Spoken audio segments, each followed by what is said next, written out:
I'm a kind of an emotional type, so I used. Oh yeah, I always thought that being emotional was this big handicap. It's not. It's not. It's like now I'm the gifted one, you know? Yeah. So when I was a little girl, these things would just, like dissertations sort of be going through my head. And the one I remember the best was about hell, that it really wasn't a place, that hell could happen here, but it didn't have to, and it just wasn't this place, because I was raised Catholic, you know, so they were always plying us with this hell stuff. But that was just one, there was lots of others, and I had the good sense to not tell anybody. You know? And so it kind of went from there all my life. So were you talking to me back then? Who was talking to me? Well, you certainly were in the receptive mode, weren't you? Yes. Yes. Yes. And so, and it's interesting that you were in the receptive mode and you felt true resonance with it. Yes. But even at that early age, you knew that others were already outside of their ability to feel resonance with it. Yes, and it was dangerous So you to tell them as a child. had the good sense to just keep those happy thoughts to yourself. Yes. Yes. So then as I progressed through grade school and got to be like 8 or 9 or 10, I would go home to my mother and say, wait till you hear what they told us today.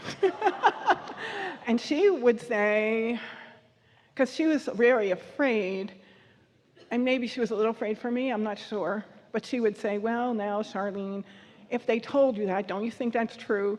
And I would say, no. No, I don't, you know.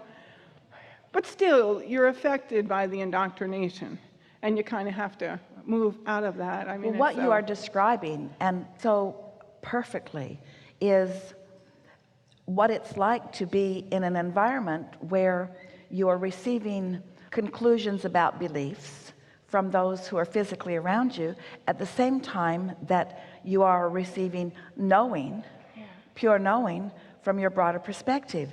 And because you are an emotional girl, because you were able to feel the relativity or the relationship, you were able to oddly, and we mean that only in the sense that most are not able to maintain that feeling of connection against all of that coming at them. And isn't that sort of where everyone is every day, you all these days, where you have this knowledge that's coming forth from within that is constantly being challenged? Esther even said to us on many occasions, but Abraham, it's true.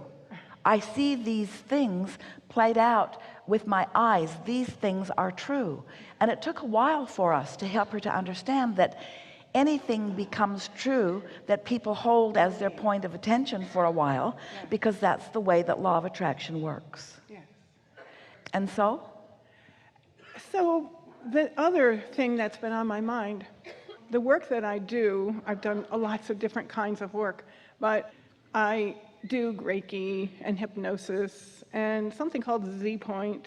And would you say all of that is in wanting to help people tune into their broader knowing? Yes. Yes. My middle name, my literal middle name that I was given is Liberata. So I can feel my journey from having that as a child and then growing up with it and then claiming it now. Yeah. Claiming it. It's what we wish for all of you, that you claim your inner resources. And we like that you've been sensitive earlier on. We like that you were born with that stubborn connection. We like that you were able to stand in knowing what was coming forth from within you, even with so much that was being offered. And we like that now you've moved through it so that you don't have to wonder about that. We like that you've discovered the ease of connection, and we like the freedom that you were born knowing, so much so that it was given to you by name, and that you're rediscovering every day